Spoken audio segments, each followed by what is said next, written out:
Welcome to the Spin Rack, issue number 49. This is the comic book show for all you Patreons who subscribe. You get this, of course, ad-free and early before this goes out on the main feed. So I'm here with Charlie, and we are doing a follow-up to cover a big event. Yes, one I don't know that we've done that. So, yeah. It may make sense if we have a story we want to come back to, or maybe a longer event to absorb and give us more time to read. Absorb and redirect. Sorry, I'm dealing with my screen. My monitor is dipping. So sorry. Well, you need a new director, Charlie. A new director. Yes. The guy who directs the camera. Oh, right. Well, that's this arm. It's got a little flabby arm. But this is what DC used to call, they used to call it a maxi series, which I thought was a weird expression. Sure. Yeah. Sure. But I remember it was funny. It was one of those things I remember from a kid because Secret Wars was 12 issues and was called a miniseries. The Superpowers over at DC, which was out at roughly the same time, they called it a maxi series, and I just thought it was a weird expression, but maybe it's just a way to set themselves apart. So anyway, it's kind of a dead language now. I don't think anybody. Really limited series. I think was 4 issues. I remember Kitty Pryde and Wolverine was a 4 issue. Right. I think there were some other ones that were 4 issues, and I think they were called limited. So limited also meant that this was done. So that's a good point. So I guess you would call all Stuart. Yeah, go ahead. Instead of canceled, which is exactly what happens so much today. Yeah, limited, ongoing, whatever. Not many things go from a miniseries ongoing, so I think those would be a rarity. But we are here with a call it a maxi series that is limited because it did end, and that's All-Star Superman. But we're talking about issues 7 through 12, and this is supposedly going to be one of the big, I guess, inspirations for the new Superman film. Right. And with that, we are going to get into these issues, but thanks to our Patreons who make this happen, our besties, Derek Trevelyan, aka Figure Dude, Francie, April's hairdresser, Xbox Expanse and Pass, Mr. Luke Lore, Charlie's Uncle Tim, Haran, Friends with Benefits, John Sedorf, Phoenix Sisters Entertainment, Kelly and Crayley, Brendan Myers, Corey and HD, Matthew Keel, Kurt Krug, Tanya Lee, and our secret friend Super Squad, Sean, Stella, and Henry Nias. And if all things go according to plan, we will have Sean Nias on to talk about Secret Wars 2015 in a few more issues. Yeah.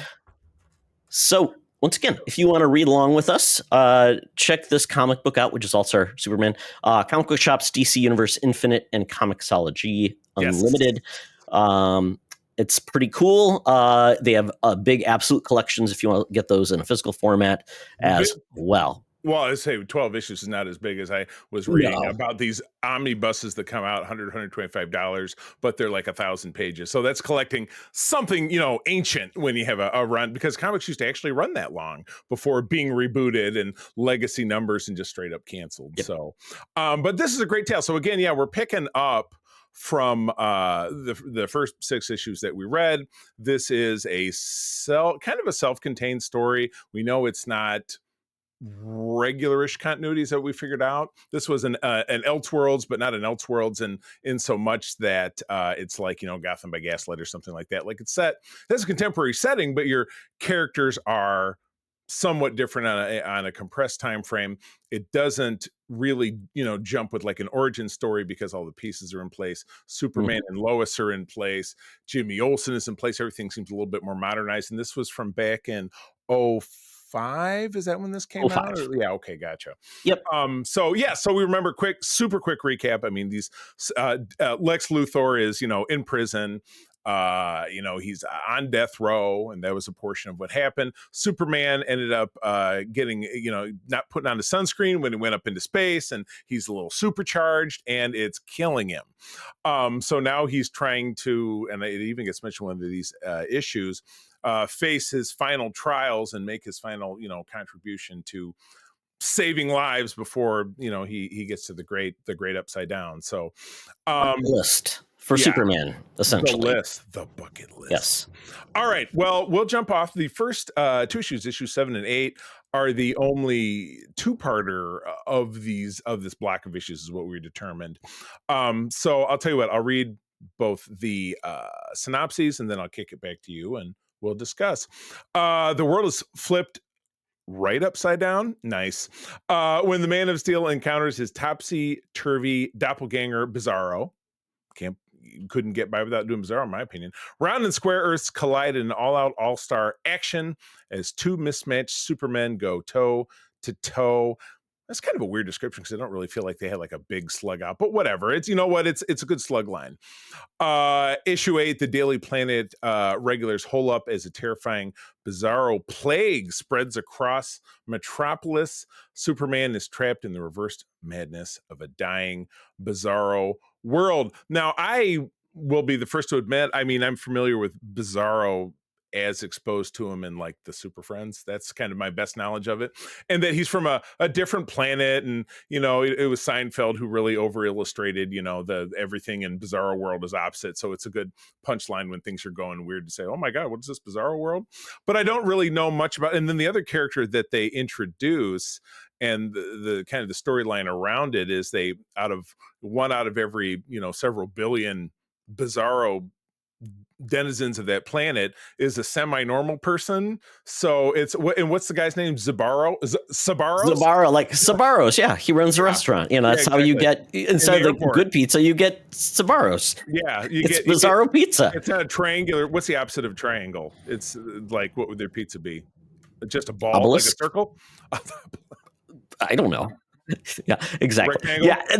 Yeah, the whole Bizarro thing is weird because you've got different versions of him depending how it's created. Like a Bizarro planet, you know, it's probably would have been like Earth 12 or something was Bizarro Earth, and you know, then you had basically, I guess you call it like Lex Luthor playing with genetics and trying to create Superman, which creates a Bizarro, which I think we've even seen like the different Bizarros in Smallville and cartoons. Right. Yep. Right. And part of the fun, just like a lot of Superman's villains, is how do you defeat them? So typically with Bizarro, it's just treat him like a toddler and say, you know, it's like using like that reverse psychology. Exactly. Like, I don't want you to surrender. Well, I'm surrendering then. Yeah.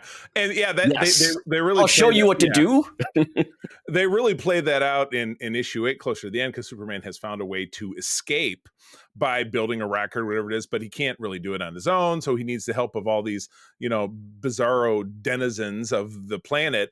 And he's trying to ask them, and they're all saying no because the logic is backwards. So he has to learn that. And they don't like Superman. Yeah. So, right. So you really have to play to their, I guess, egos in this, I guess, in sense, it would be opposite. So it'd be ids.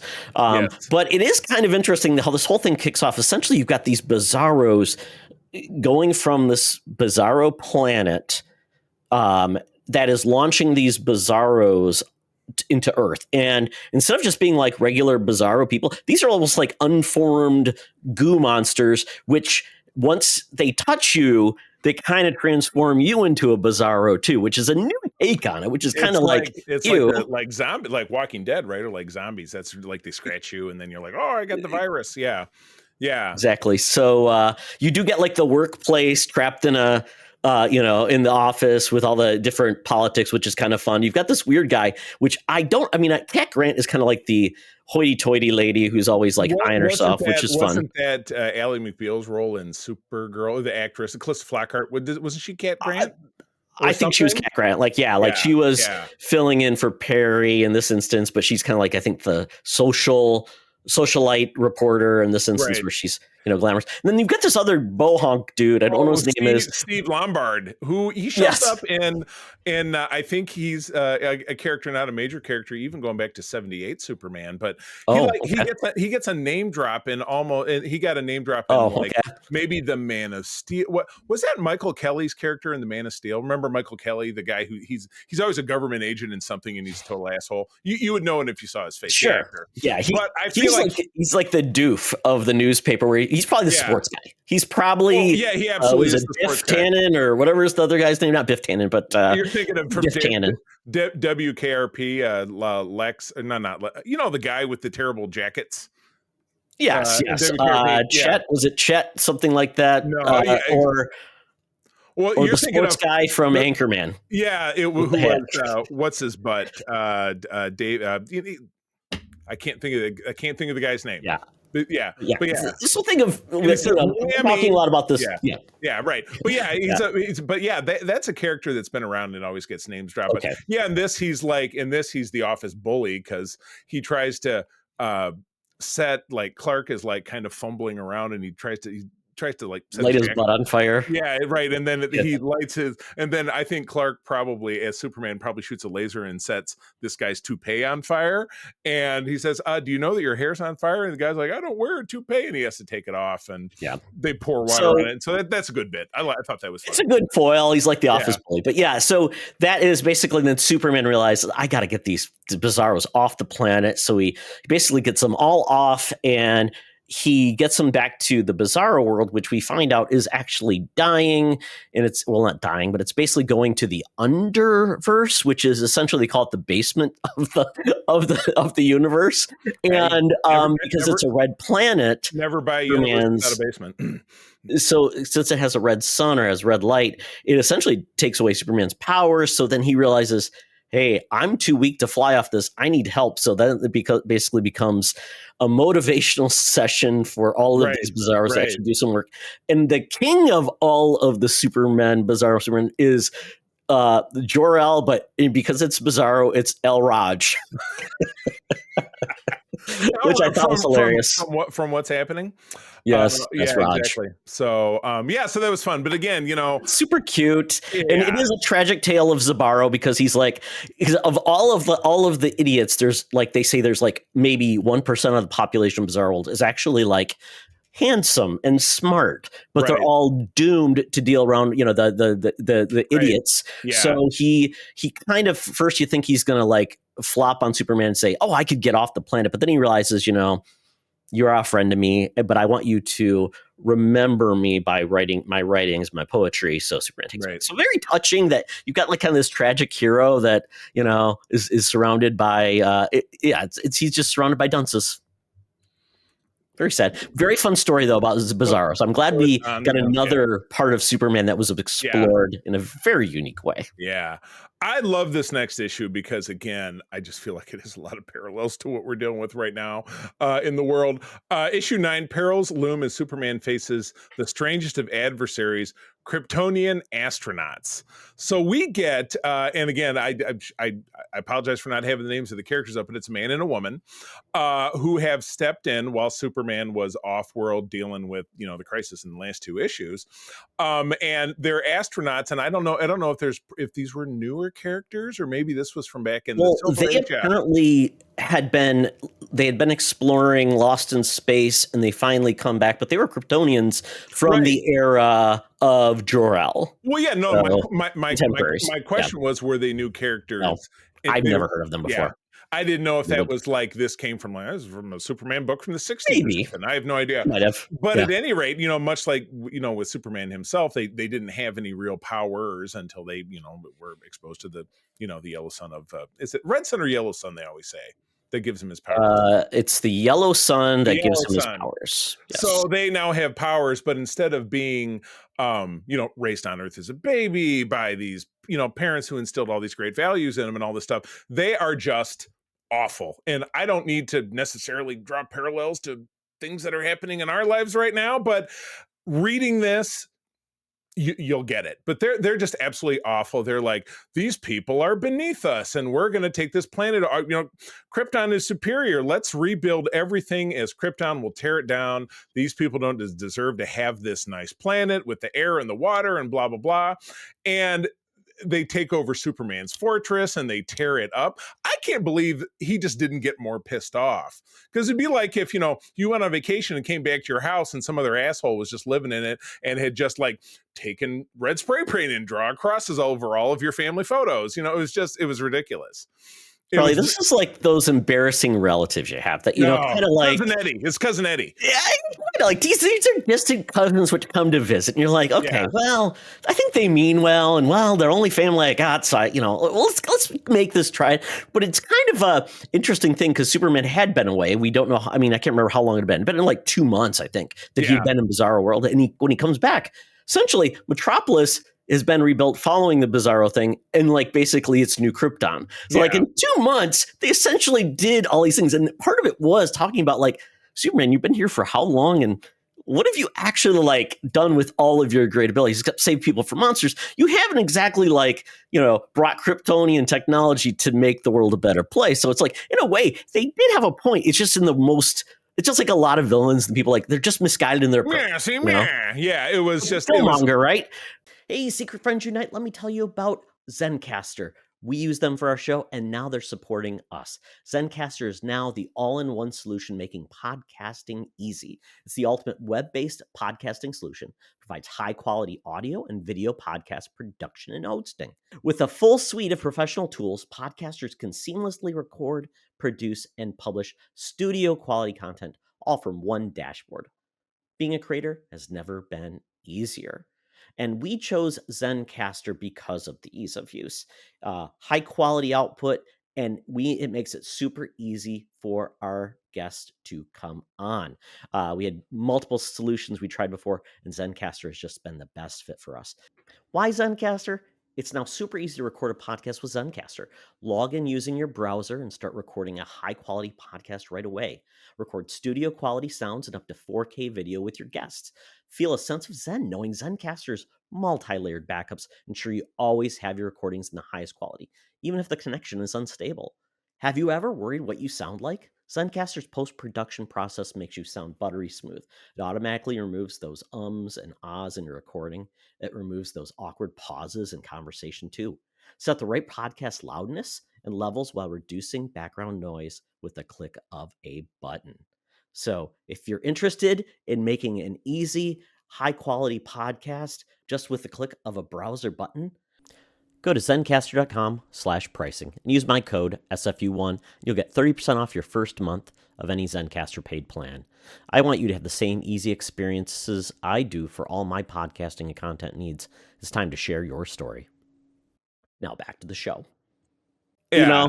It was just very. I was amused by how over the top they were as villains. You know what I mean? They were just like, well, and they're just absolutely dragging Superman right to his face. You don't have. You don't have the brain power to even do anything for the Battle City of Kandor. You're just the son of a silly scientist. Yeah, exactly. That's like kind of like saying, "And your mama ain't shit." You know what I mean? It's just that it's like your mama jokes, but they're really there to make fun of his dad. But they don't last too long because, of course, they suffer from what Superman used to have immunity to. So I won't give that away. But it is kind of fitting that they even made a comment about. And you even locked away some of the most brilliant minds, even if they're insane and scary, into the Phantom Zone. So they're like, bring out. We could build a cabinet of really bad people, but they're super smart. So there you go. Yeah, wow, we have a bit of that balance of modern politics in there. Absolutely have half of that going on in this country right now, and not the good part. Not the good part. Yep. But yeah, no, I really dug that. Yeah, I really dug that. I like the ending. Once again, these are just 24 pages, very very quick and fast, and they develop point. And then the end is very poignant, very nice, but you also then see it's kind of like the opposite where they show up at the end. They're kind of like, oh, they're just going to do the same thing in the Phantom Zone. So that's all I'll say. Yeah. But it's in the Phantom Zone. All right. Well, cool.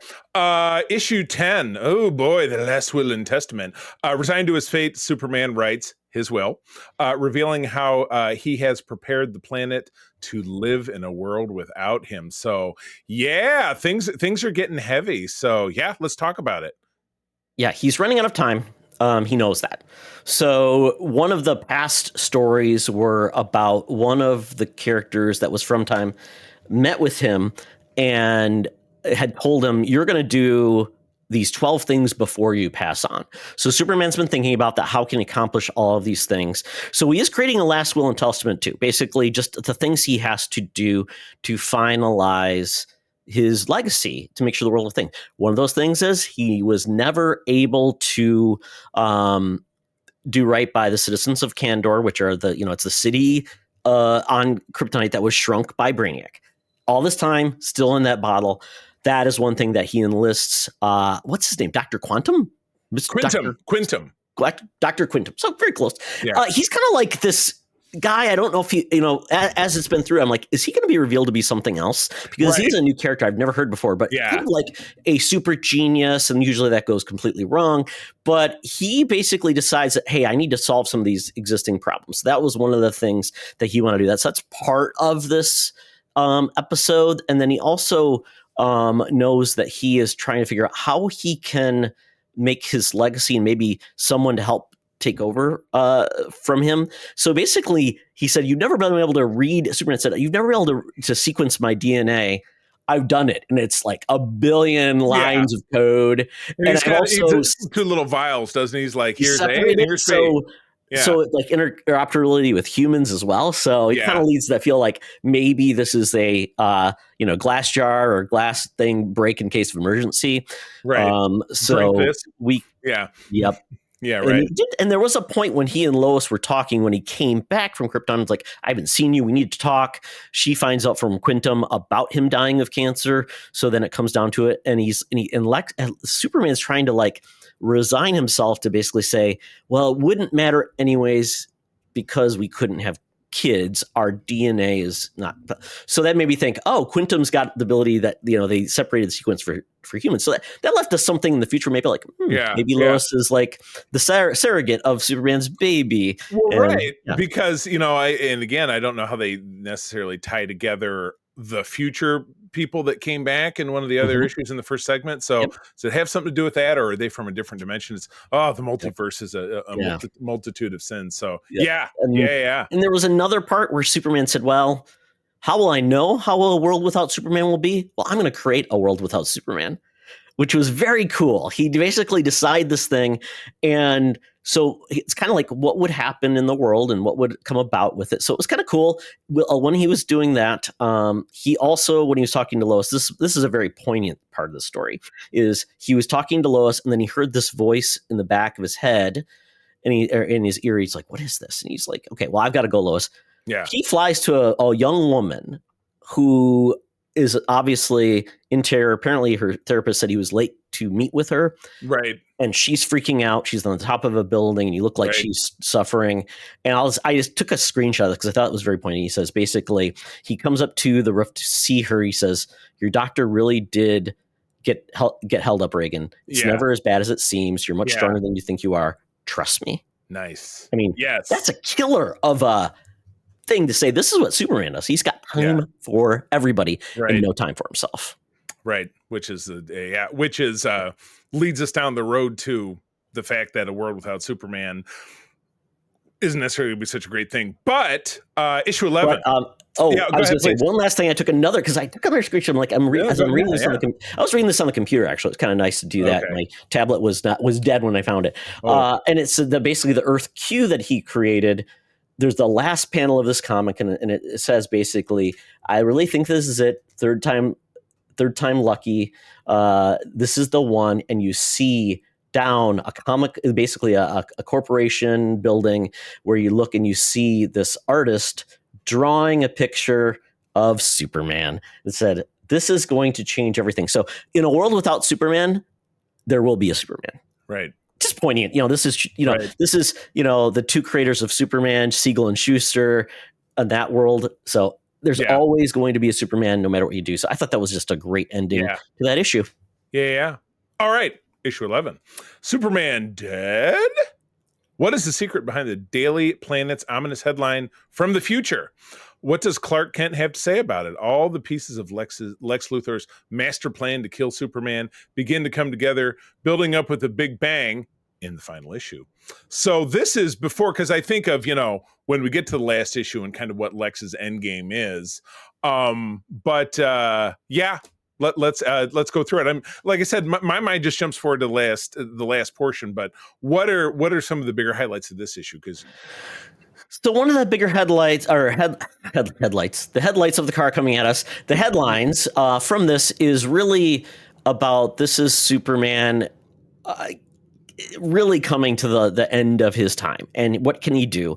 And one of the things that were called out, we're seeing that Lex Luthor is going on he's going to the chair. Yep. And Superman thought, hey, Lex, no matter what's happened, you've still got time. And Lex said, in a world without Superman, I've done great things. Wow. Yeah. I don't know about that, but Yeah. this is one of those things where where Lex, he's on the chair about to go down, and of course, what did he do? He got the super serum because he hacked into one of Superman's robots. As when Superman was doing the serum for Lois, he basically was able to get from one of his robots the same serum. So he doesn't die on the electric chair. He actually, it's kind of awful because he goes through it and then he pops up and he says, "Gotcha!" and he just melts a guy in front of him. It was just like, ooh, it's He, even though he's on the chair and he's looking at one of the guy who's going to pull the switch, goes, I could save your wife's cancer, or I could cure your wife's cancer with a safety pin, and he's MacGyver. And he kills the guy. That's the guy who kills him. So it's even that it's he's just he doesn't care. He just wants to feel like he's number one guy. So then he meets up with his niece, which I thought was interesting, which is. He always has wacky sidekick. Yeah, what's that? His yeah. Oh, like John, John Cryer in Superman 4. Now is this the same niece character from the earlier issue who is that they make some crack about her being who gets Clark out of the prison through the in the gondola? Is that the same girl? I believe that's the same girl. Yeah. Kind of super crazy, and she wants to get power. She wants to get married to an undead person, get an asteroid and destroy the planet. And Luthor's like, I always knew you were my favorite niece. My God, it's nuttier than a shithouse rat. My God. But yeah, so that leads us then into obviously what's going on. Because Clark's finally, one last scene that. So Luthor's breaking into the Daily Planet. Clark shows up, and he is about to die. But the one thing he wanted to do was his last thing was one of his last acts was to basically write the last Superman story, which was Superman basically read his eulogy. So he lays it down just about to die, and then we think Clark is dead, and we think Luthor is going to win. Right. And then he shows up, Luthor blows out the windows and he says, "Oh, Clark, cancel the least of your problems." Then we jump into the next issue. The Man of Steel has faced his 12 super challenges. Now Lex's brilliant criminal machinations come together. What fate awaits the doomed Superman? This is the this is the final chapter. Don't miss it. Okay, well, we didn't. We did not miss it. I know. Good. You really you got us sold on that. So yeah. So we obviously. So this is the other two-parter. So we had two parters when I said we only had one. He's standing there and he's you don't know what he's going to do. What does he do? What happened? You realize the Superman at this point, he knows his powers are unreliable. He did come packing with a gravity gun, which had two things basically to bring Luthor down, and also essentially, I guess what it did was he was struggling so much against the gravity that it actually accelerated the use of the serum in his body, which was going to be for 24 hours, and it actually revved it up. So Superman actually got to get into fisticuffs with Lex mano a mano without real strong powers. So it was kind of the last battle of Superman and Lex that we got. They did that same kind of thing in Superman and Lois, which just wrapped up a few months ago with what was it, Tyler Hoechner or Hodgkin, the guy with Superman, and then it was the guy. Cudlitz. It was Cudlitz, and they had a fist fight on the streets of Smallville because Lex had rigged all of the street lights to emit the red sun, so cancels. So they just had this wacky fist fight. So this sequence probably inspired that, or could have inspired that from a writer of this, obviously coming from Grant Morrison's comic. So that was great. So they do have their final to do. And the optimist in you wants to think, well, maybe he's going to finally he'll pull it out and he'll be okay. But his final act is he's got to fly back into space. What does he do when he flies back into space? Well, that's tied into the Lex had one more attack on Superman, which is to bring this sun creature from the future to basically kill Superman. Yeah. Superman builds a solar suit to basically take away the ability of this sun giant thing to take on Superman and take away his powers. Right. And Superman ends up, through this all, like Superman had a Sun Eater, like almost like a pet. Yeah. Like, that he'd been raising. Right. That lived in the fortress. Right. It was in the bowels of the fortress. Right. Yeah. And it came to finally help Superman against this sun creature, and it essentially kills the sun creature, but weakens enough. The Sun Eater weakens the creature enough that Superman can take it down, and which is great. So that means but what the sun creature did was it turned the sun blue. Which is so weird. Blue? Yeah. So yes, that leads up to the final part where Superman does his final act to save the world. And then we pivot to a year later past Superman, and then Lois says, "Yeah, she says he's still up there doing his thing, and when he's done, he'll come back."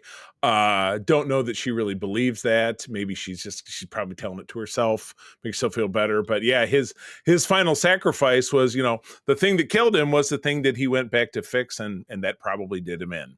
But we don't know in this particular codicil of a Superman universe. So here's my question to you, and then we'll wrap it up because we're running a bit long.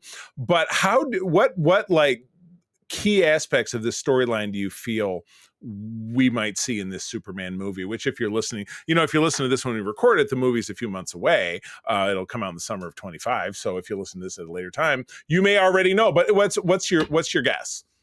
I think this will inform how certain characters are portrayed, like Lex Luthor. I think we're going to get elements of that, and maybe Lois Lane as well. Okay. I think we're going to get elements of Superman that have not been on the screen that are part of this as well. Yeah. Maybe how the Fortress of Solitude is shown. And one of the things that I liked is the super robots that were there to basically take care of the Fortress of Solitude. We saw one injured. Remember when they shrunk the key down, but it was so heavy? Well, the astronauts hand the key back to one of the robots. I'm like, why is his arm off? Oh, they handed him the key and the robot's arm falls down. Right. So I didn't get that. Yeah, that makes sense. In the trailer, we did see Superman cradling over a robot. So in a lot of ways, those are kind of like the closest thing Superman has had to a Kryptonian family. Right. And so I like that James Gunn is taking bits and pieces. Right. And I'm assuming we'll get some more peppered in, but I think that's we're going to see maybe the way Jimmy's kind of his relationship with Superman is to maybe like I'm truly his best friend and I have a way to communicate with him. Could be a lot of fun. Yeah, totally. Awesome. Well, as you said, I read it on Comixology Unlimited. It's just one volume, but obviously, if you're a DC reader, the Infinite is very much like Marvel Unlimited, where it's all you can eat. It's got all these bajillions of comics. But definitely visit your local comic shop. Ask them if they have a trade. This is such a monumental comic that it's probably been gone back to print several times, and I would be surprised if your local comic shop didn't have a copy. But go check that out. But we'll get you next time on the Spinner Rack. But until that time, you just got to keep them spinning. Keep them spinning. Keep on reading. Keep them spinning. This podcast is part of the Secret Friends Unite podcasting network, available on Apple Podcasts, Spotify, and podcast services around the galaxy, as well as video on our YouTube channel. You can support Secret Friends Unite by becoming a Patreon member, get bonus programs and more over at patreon.com/secretfriendsunite. Join our Discord community for even more discussions on all things geek. For all the latest updates on Secret Friends Unite, make sure to follow us on Threads at secret.friends.unite and visit secretfriendsunite.com. Find our merchandise at TeePublic and Redbubble. Thanks for listening, and may the Force live long and prosper.